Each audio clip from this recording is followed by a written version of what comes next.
हाल दोस्तों, कैसे हैं आप लोग? उम्मीद करते हो सब बढ़िया होगा। अगर आपको कोई कहता है दोस्तों कि एक्स रैंक है, आपकी वाई रैंक है, आपको कोई पर्टिकुलर आईटी मिल जाएगा, तो कहीं ना कहीं वो झूठ बोल रहा था दोस्तों। क्योंकि किसी को पता ही नहीं है भाई कि कौन से रैंक पे क्या मिलेगा। क्यों? क्योंकि दोस्तों अलग अलग ईयर में अलग अलग कैटेगरी के अलग अलग परफॉर्मेंस रहता है, और उसी हिसाब से कट ऑफ डिसाइड होती है। जैसे 2024 में मैं यहाँ पे एक एग्जाम्पल लेना चाहता हूँ, बाकी हम रिलेट कर सकते हैं अपने लिए। आप अगर खुद नहीं इस चीज़ को कहीं ना कहीं कर पाओगे तो मुझे बता देना भाई, मैं कर दूंगा, मैं फ्री बैठा हूँ। आईआईटी बॉम्बे में मान लेते हैं कोई ईडब्ल्यूएस कैटेगरी से बिलोंग करता है, 106 पे क्लोज हुआ था लास्ट राउंड तक। 2024 की बात हो रही है भाई। थर्ड में भी इतना 106 था, सेकंड में भी 106 था, मतलब ये उधर ही क्लोज हो गया था। ऐसा क्यों हुआ? ठीक है जी, आगे देखते हैं। 2025 में अगर डेटा देखेंगे तो कोई ईडब्ल्यूएस से है तो ये 202 पे क्लोज हो रही है। और ये इससे पहले, ये फोर्थ राउंड का है, थर्ड राउंड में 156 था, उससे पहले अलग था। अब मान लेते हैं कोई अभी स्टूडेंट कोई एक्स है जो वेट कर रहा है कि भाई यार 2026 में बात बन सकती है क्या, क्योंकि 2026 में 140 पे क्लोज हुए, एग्जांपल ले रहा हूँ ये। तो देखो दोस्त, ये 140 से वापस ये 202 पे जाएगा या नहीं जाएगा, या पिछले ईयर का हम देख के नहीं कह सकते हैं। क्योंकि कोई पिछले साल का देखेगा 2024 का तो बोलेगा भाई यार 140 पे ही रह जाएगा, क्योंकि उस समय 106 पे ही रख गया था। कोई 2025 का डेटा देखेगा, बोलेगा भाई 202 क्या 205 भी चला जाए, क्योंकि हो सकता है बढ़ जाए, क्योंकि 2025 में बढ़ गया था। पर ये दोनों बात बकवास है दोस्तों। क्यों? क्योंकि भाई ये टोटली डिपेंड करता है कि उस पर्टिकुलर कैटेगरी में टॉप रैंक में कितने बंदे हैं। 2024 का डेटा अगर हम देखेंगे दोस्तों, हमें पता चलेगा कि यार एक बंदा यहाँ पे है, 7 यहाँ पे है, 20 यहाँ पे है। तो 60 नंबर से लेकर के 80 नंबर के बीच में टोटल कितने हो गए? 20 और 7 मतलब 28 स्टूडेंट्स हो गए। और 28 स्टूडेंट्स, और ईडब्ल्यूएस में एक तरह से देखा जाए सीट कितने हैं आईआईटी बॉम्बे में, तो 6 से 7 सीट है भाई। तो इतनी सीट ही है, अगर 6 सीट ही है, तो इतनी सीट ही है अगर, अब सोचो ये आईआईटी बॉम्बे चूज कर लिया, यहाँ से भी 6 लोग आईआईटी बॉम्बे चूज कर लिया, तो कट ऑफ जो है उसी हिसाब डिसाइड हो जाएगी ना, क्योंकि ये 33 हो गए, ये 4 हो गया, और ये 11 हो गए, ये 2 हो गए, ये 2 हो गए, इसमें से काफी लोग आईआईटी बॉम्बे ही जा रहे होंगे। तो बाकी सभी कैटेगरी को छोड़ दो, पर आप ईडब्ल्यूएस में तो देख लो इधर ही क्लोज हो जाएगा ना, क्योंकि टोटल हम ऐड करेंगे तो 33 और 4 37, 37 और 8 और 11 और 2 और 2, और बाकी इधर वाले भी ऐड करने पड़ेंगे। जब सब कुछ हम ऐड करेंगे फिर हमें पता चलेगा यार 106 रैंक तक ही कहीं ना कहीं वहां पे बात बन पा रही है। अब मुझे नहीं पता ना कि किसकी रैंक क्या है, क्योंकि वो रैंक जो है वो अलग अलग चीज़ों पे डिसाइड डिपेंड करती है। जैसे एनईटी में कितना नंबर लाया, जो एनईटी में ज़्यादा नंबर लाया उसको अलग मार्क, मतलब अलग अच्छी रैंक मिलती है। फिर एमएसक्यू में उसकी स्कोर देखी जाती है। फिर एमसीक्यू में देखते हैं कि कितना नेगेटिव हुआ है नहीं हुआ है। फिर एज देखते हैं, तो मुझे नहीं पता। ठीक है,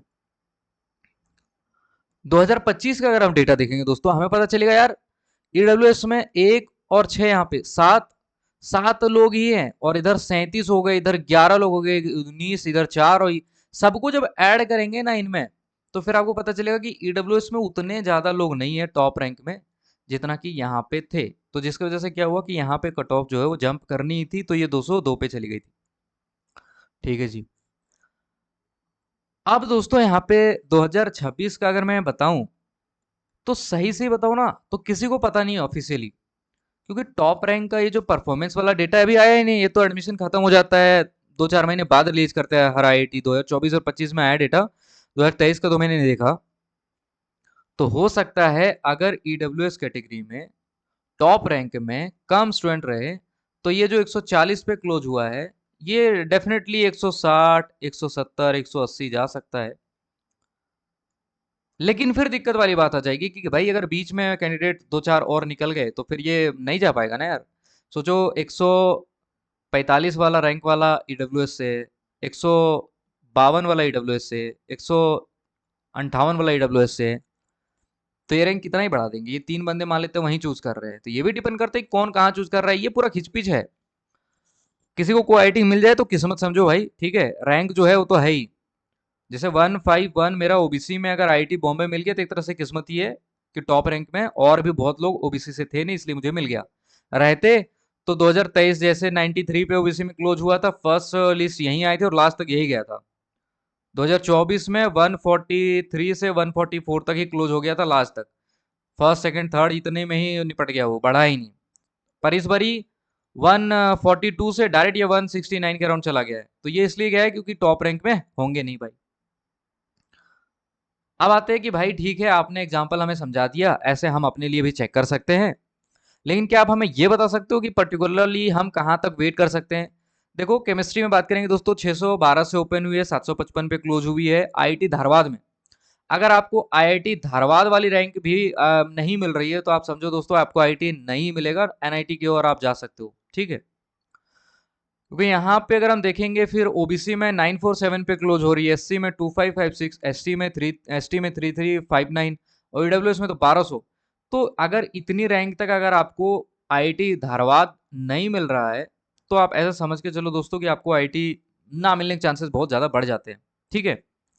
और ये कट ऑफ इतना ज़्यादा अभी सेकेंड राउंड में इसलिए भी दिख रहा है क्योंकि आईआईटी रुड़की में एक पॉलीमर साइंस स्टार्ट हुआ है, आईआईटी पटना में इंटीग्रेटेड एमएससी पीएचडी स्टार्ट हुआ है। ये केमिस्ट्री की बात कर रहा हूँ। आईआईटी कानपुर में इस बार दो दो कोर्स ऐड हुआ है, इसमें एक तो इंटीग्रेटेड एमएससी पीएचडी स्टार्ट हुआ है। फिर मतलब जो भी है कोर्सेज जो है थोड़ा इंक्रीज हुआ है, तो इससे 20-30 सीट भी अगर बढ़ी होगी तो थोड़ा बहुत रैंक इधर उधर तो दिखेगा ही, ठीक है। बाकी आपको किसी पर्टिकुलरली मतलब हो सकता है कई लोगों ने आईआईटी धारवाड़ को रखा ही नहीं होगा अपनी प्रेफरेंस में, आईआईटी धारवाड़ किसी को जाना ही नहीं है, किसी को आईआईटी गांधीनगर जाना है। पर गांधीनगर मान लेते हैं एक्स पे क्लोज हो रही है रैंक पे, तो क्या उसकी मान लेते हैं वाई रैंक है तो उस पर आईआईटी मिलेगा नहीं मिलेगा, इस चीज़ के लिए दोस्तों आपको कहीं ना कहीं वेट करना चाहिए। और वेट जो है मुझे लगता है कि बस 2 दिन और करना है, कल नहीं परसों तो अपना शाम तक फिर वापस से आएगा, ज़्यादा वेट ना कराएं लोग। क्योंकि सेकंड लिस्ट में तो काफ़ी वेट करा दिया, तो 16 जून को ऑफिशियल डेटा आ जाएगा। तो मैं क्यों कमेंट करूं कि आपकी कितनी रैंक और कितनी तक मिल सकती है। लेकिन अगर आपको फिर भी डाउट रहता है, आपको एक ऐसा चाहिए भाई कि थोड़ा बात हो जाए, थोड़ा स्ट्रेस कुछ ज़्यादा ही बढ़ गया है ये सोच के, तो दोस्तों आप कमेंट में बता सकते हो, मैं आपको रिप्लाई दे दूंगा। एक कहीं ना कहीं ओवरव्यू दे सकते हैं कि हाँ भाई इतने तक मिल जाना चाहिए। या फिर तो वो जो होती है ना एक गेसिंग कर सकते हैं। या फिर तो वेट करो, 2 दिन बाद ऑफिशियल आना ही है। आप मेल कर सकते हो मुझे, आप इंस्टाग्राम पे कांटेक्ट कर सकते हो, ठीक है। और दोस्तों अगर आप चाहो तो सब्सक्राइब करके भी रख सकते हो इस चैनल को, और अपने दोस्त भाई यार के साथ शेयर भी कर सकते हो, ठीक है। बाकी कोई कहता है कि भाई आपकी इतनी रैंक है ये आईआईटी श्योर हो जाएगा, वो बकवास वाली बात होती है दोस्तों। ऐसा कुछ नहीं होता भाई। ये डिपेंड करता है, मैं बार बार कह रहा हूँ कि उस पर्टिकुलरली मतलब उस कैटेगरी में कितने बंदे हैं जो टॉप रैंक में हैं और कौन कहाँ चूज कर रहा है, ठीक है। बाकी तो इसमें कुछ और बोलने के लिए है नहीं दोस्तों। Thank you.